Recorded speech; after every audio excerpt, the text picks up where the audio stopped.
नरेंद्र मोदी जी ने लाल किले पर खड़े होकर कहा कि अगली बार 15 अगस्त 2024 को भी मैं यहीं पर खड़े होकर के झंडा लहराऊंगा। और जब यह सवाल मल्लिकार्जुन खड़गे से पूछा गया तो मल्लिकार्जुन खड़गे ने कहा कि वो झंडा तो जरूर लहराएंगे, नरेंद्र मोदी जी झंडा तो जरूर लहराएंगे, लेकिन लाल किले से नहीं, अपने घर की छत से लहराएंगे। अपने घर के छत पर खड़े होकर के वहां से वो झंडा लहराएंगे। यह मल्लिकार्जुन खड़गे ने कहा।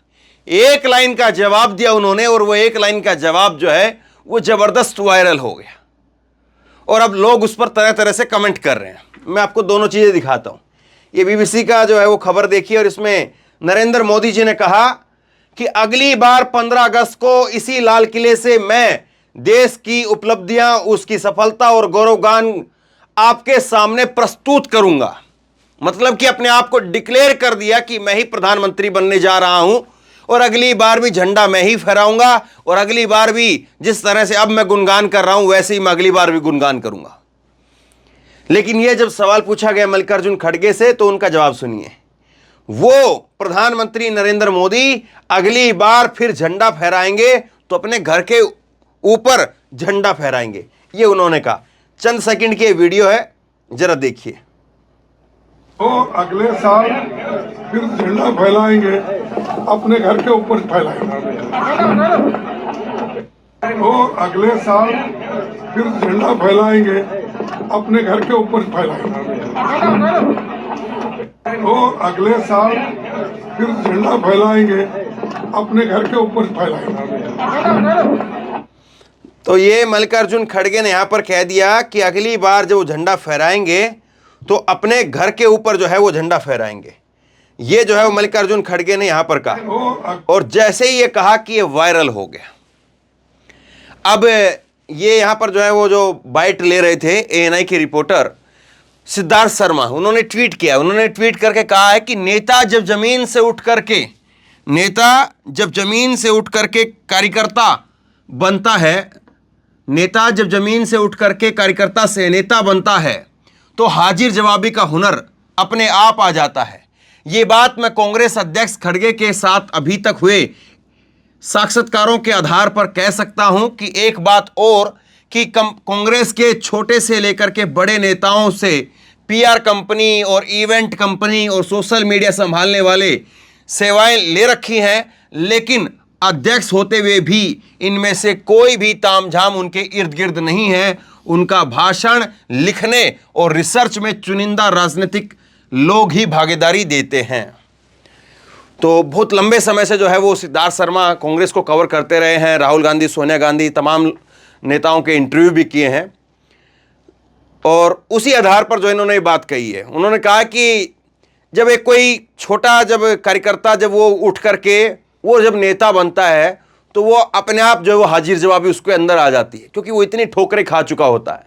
और ठोकरें खाने वाले व्यक्ति का अनुभव जो है वो कहीं ज़्यादा होता है पैराशूट से लैंडिंग करवाने वाले नेताओं के मुकाबले।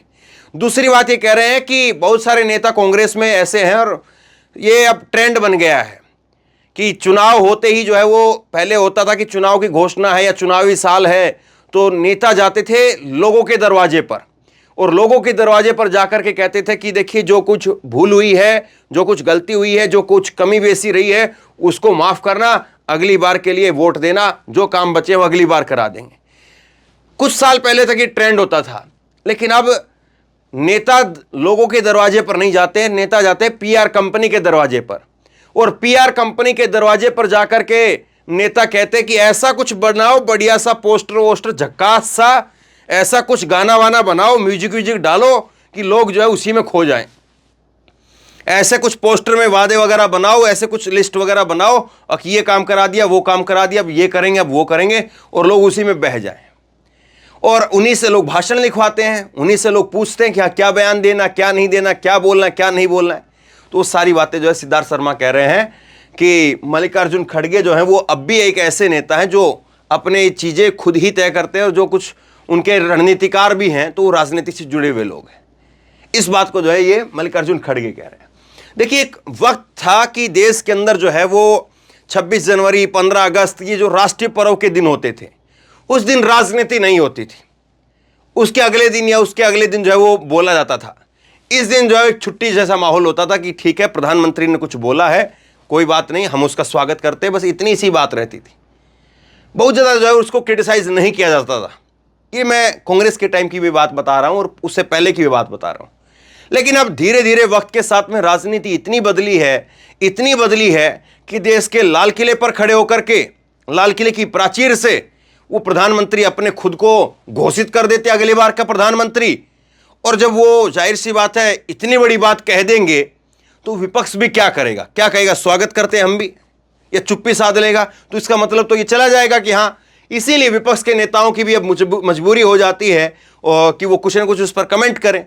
तो मल्लिकार्जुन खड़गे ने जो कमेंट किया उस पर जो जवाब है और जो बातें निकल करके सामने आ रही है वो आपके सामने है। अब इसमें जो दूसरी बात हुई है वो मैं आपको बताता हूं क्या हुआ है। ये कहानी की जो शुरुआत है वो कहानी की शुरुआत यहां से होती है। ये कुर्सी नंबर 3 लगी थी मल्लिकार्जुन खड़गे के लिए। मल्लिकार्जुन खड़गे को यहां पर इस कुर्सी पर बैठना था, लेकिन मल्लिकार्जुन खड़गे यहां पर आए नहीं 15 अगस्त के लिए। उन्होंने 2-3 कारण बताए। उन्होंने एक तो ये कहा कि मेरे जो है वो आंखों में थोड़ी प्रॉब्लम है। दूसरा उन्होंने कहा कि मुझे जो है वो कांग्रेस मुख्यालय में भी झंडा फहराना था और प्रोटोकॉल के तहत अपने आवास पर भी झंडा फहराना था। अब मैं अगर वहां पर जाता 15 अगस्त के लिए, क्योंकि सुबह सुबह जो है 7 बजे प्रधानमंत्री का कार्यक्रम शुरू हो जाता है और प्रधानमंत्री के कार्यक्रम शुरू होने से पहले तमाम सांसदों को और नेताओं को, मंत्रियों को, विपक्ष के सांसदों को पहुंचना होता है। और जब वो कार्यक्रम खत्म होता है तो उसके बाद में पहले प्रधानमंत्री निकलते हैं, फिर गृह मंत्री निकलते हैं, फिर रक्षा मंत्री निकलते हैं, तब जाकर के फिर बाकी सांसदों को निकलने दिया जाता है। इसके बीच में आप चाहें तो भी नहीं निकल सकते हैं। तो मल्लिकार्जुन खड़गे गए नहीं। जब गए नहीं तो फिर ये फोटो जो है वो वायरल की गई और फोटो वायरल की गई और फिर उसके बाद में नरेंद्र मोदी ने जो है वो बात कह दी। तो फिर उसके बाद में जब मल्लिकार्जुन खड़गे से पूछा गया तो उन्होंने कह दिया कि पीएम मोदी अगली बार 15 अगस्त को अपने घर की छत से झंडा फहराएंगे, लाल किले से नहीं। ये मल्लिकार्जुन खड़गे ने कह दिया।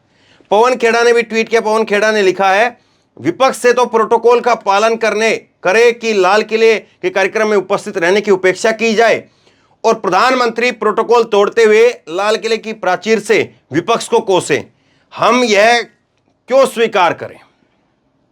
तो ये इन्होंने कहा कि हम जो है वो, हमसे तो सारा प्रोटोकॉल आप मनवाएंगे कि नेता विपक्ष है वो जाना चाहिए, वहां पर बैठना चाहिए, लेकिन नेता विपक्ष का काम केवल ये रह गया कि वहां पर प्रधानमंत्री जो मर्जी बातें कहें और उस पर जो है नेता विपक्ष बैठ करके तालियां बजाता रहे। ये जो है वो पवन खेड़ा यहां पर एक बात कह रहे हैं। ये ममता बनर्जी का भी बयान सामने आया है और ममता बनर्जी कह रही हैं कि 15 अगस्त पर लाल किले की प्राचीर से पीएम मोदी का भाषण उनका आखिरी संबोधन होगा और इंडिया जल्द ही रफ्तार पकड़ेगा और 2024 के लोकसभा चुनाव में जीत दर्ज करेगा। यह ममता बनर्जी की तरफ से कहा गया। वेणुगोपाल ने कहा है कि 2024 के चुनाव में देश की जनता तय करेगी कि कौन वापस आ रहा है और कौन नहीं। हम कम से कम 2024 का इंतजार हमें करना चाहिए। मतलब कि वैसे तो परंपरा यही रही है कि चुनावी साल में ठीक है, नेता थोड़ी सी अपनी तरफ से, कोई भी प्रधानमंत्री होता है वो थोड़ी अपनी तरफ से इस बात की ढील ले लेता है कि वहाँ पर अपना जो है सरकार का महिमा मंडन करना या लोगों से जो है वो दोबारा आने के लिए आशीर्वाद मांगना, इस तरह की बातें तो हो जाती हैं। लेकिन सीधे तौर पर कोई ये कह दे कि मैं ही अगली बार यहाँ पर झंडा फहराऊंगा, ये ज़्यादा हो जाता है। प्रियंका गांधी ने ट्वीट किया। प्रियंका ने लिखा कि हर देशवासी की आवाज़ मजबूत हो, हमारी एकजुटता सुरक्षित रहे, देश में अमन, चैन और तरक्की हो, देश की हर क्यारी में बहुरंगी फूल खिलें, स्वतंत्रता सेनानियों द्वारा दिखाए गए रास्ते और उनके वसूलों की रक्षा के संकल्प के साथ आप सभी को स्वतंत्रता दिवस की ढेर सारी शुभकामनाएं। ये प्रियंका गांधी ने लिखा है। इसके साथ मैं आपको एक इंटरेस्टिंग चीज़ और दिखाता हूँ, बड़ी इंटरेस्टिंग है। वैसे तो एक चीज़ ये है कि अब की बार जो है वो नरेंद्र मोदी के भाषण को लेकर के किसी ने सर्वे नहीं किया है। किसी ने सर्वे नहीं किया कि नरेंद्र मोदी का भाषण आपको कैसा लगा, मज़ेदार लगा, असरदार लगा या बेकार लगा। कोई सर्वे नहीं कर रहा है, क्योंकि सबको मालूम है सर्वे की हालत क्या होती है। सर्वे की हालत ये होती है कि 80% 90% जनता कह देती है कि नहीं, अच्छा नहीं था, ठीक नहीं लगा। और इसीलिए जो है वो अब ये न्यूज़ 24 ने भी ट्वीट किया है, तो उसमें यही पूछा है कि 10 में से कितने नंबर आप देंगे। सीधा तौर पर यह नहीं कहा कि आपको अच्छा लगा कि नहीं लगा, ओपिनियन पोल डालते जो वो नहीं डाला है। दूसरी एक जो चीज हुई, आज की जो तस्वीर है वो ये तस्वीर है, आज के कार्यक्रम की ये तस्वीर है, आज के कार्यक्रम की। और ये जो है वो अब नरेंद्र मोदी के टाइम पर देखने को मिलती है कि इस तरह की दीवार, ये पिछले बार जब वो किसान आंदोलन की बात थी तो इस तरह की तस्वीर देखने को मिली। किसान आंदोलन के समय पर इस तरह की दीवार जो है वो लगाई गई, कंटेनर की दीवार। अब कंटेनर की दीवार तो नहीं है, लेकिन यहां पर जो है वो ये दीवार जरूर दिख रही है कि पाइप लगा करके और उनके ऊपर जो है पर्दा लगा करके ढका जा रहा पूरी तरह से। तो नरेंद्र मोदी जी जो है वो भाषण देते हैं तो वो बुलेट प्रूफ कांच के अंदर भाषण नहीं देते हैं। पहले जो है वो परंपरा जो है वो ये करीब करीब जो है वो, अगर मुझे ठीक से याद आ रहा है तो 80 के दशक के आसपास शुरू होती है, जब इंदिरा गांधी के समय से बुलेट प्रूफ कांच का जो है प्रयोग किया जाने लगा था कि कभी कोई ऐसा ना हो कि 2 घंटे तक प्रधानमंत्री जो है खुली हवा के अंदर जो है वो भाषण देंगे तो कहीं से कोई स्नाइपर वगैरह जो है वो हमला ना कर दे। लेकिन उसके बाद में जब नरेंद्र मोदी आए तो उन्होंने कहा कि नहीं, ये कांच वांच हटाइए, अब हम खुल करके ऐसे ही बोलेंगे। लेकिन अब तो किसान आंदोलन भी नहीं चल रहा है, कुछ और भी नहीं चल रहा है, तो फिर ये दीवार सी क्यों है? ये पिछली बार तो बाकायदा ये पूरा एक बंकर की तरीके से बना दिया गया था, लेकिन इस बार जो है ये क्यों है, समझ से परे है। तो खैर ये सारी चीज़ें हैं। और अब नरेंद्र मोदी जो बात कह रहे हैं वो अब कितनी जो है वो लोगों को समझ में आएगी। नरेंद्र मोदी जो कह रहे हैं कि 2024 में हम फिर से आएंगे, मल्लिकार्जुन खड़गे कह रहे हैं कि वो अपने घर से झंडा फहराएंगे, इस बार यहाँ पर कोई वो नहीं है। के.सी. वेणुगोपाल कह रहे हैं कि हमें इंतज़ार करना चाहिए, 2024 के चुनाव का इंतज़ार करना चाहिए। ममता बनर्जी कह रही है कि हम इस बार जो है खुद हम ही जीतेंगे और 2024 में इंडिया का ग्राफ और बढ़ेगा और इंडिया जीतेगा।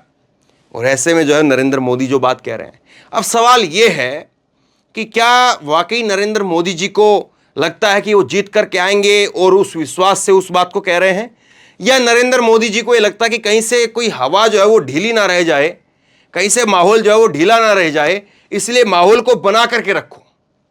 और माहौल को बना करके रखो कि लोगों को पहले से ही कहते रहो हम ही आ रहे हैं, हम ही आ रहे हैं, हम ही आ रहे हैं। मतलब जिस तरह से मैंने पहले भी कई बार बताया है कि कई छुटभइये नेता होते हैं कि वो ये कहते हैं कि जीत तो मैं ही रहा हूं, जीत तो मैं ही रहा हूं। तो वो सारी बातें होती है, वरना कोई परिपक्व नेता होता है तो वो अपने नाम से, अपने आप से जो कहता नहीं है कि मैं खुद जीत रहा हूं, वो कहता है कि आपका आशीर्वाद चाहिए, आपका आशीर्वाद चाहिए, वो सबसे आशीर्वाद मांगता है। और कई जो है छुटभइये नेता होता है, कहता है जीत तो मैं ही रहा हूं, उनसे आप पूछ लीजिए। तो खैर मैं नरेंद्र मोदी जी को तो छुटभइया नेता नहीं कह सकता हूं, क्योंकि गुजरात के एक लंबे समय से जो है वो मुख्यमंत्री रहे और अब 10 साल से प्रधानमंत्री हैं। 10 बार जो है इन्होंने लाल किले पर झंडा फहराया है और इनसे ज़्यादा जो है वो 11 बार इंदिरा गांधी ने झंडा फहराया है, 17 बार जवाहरलाल नेहरू ने झंडा फहराया है। अब नरेंद्र मोदी, क्या वाकई ये मुमकिन है कि वो फिर से चुन करके आए, एक बार 5 साल के लिए जनता उनको और चुने और वो फिर उसके बाद में जवाहरलाल नेहरू के रिकॉर्ड तक पहुंच जाएं? क्या ये मुमकिन है?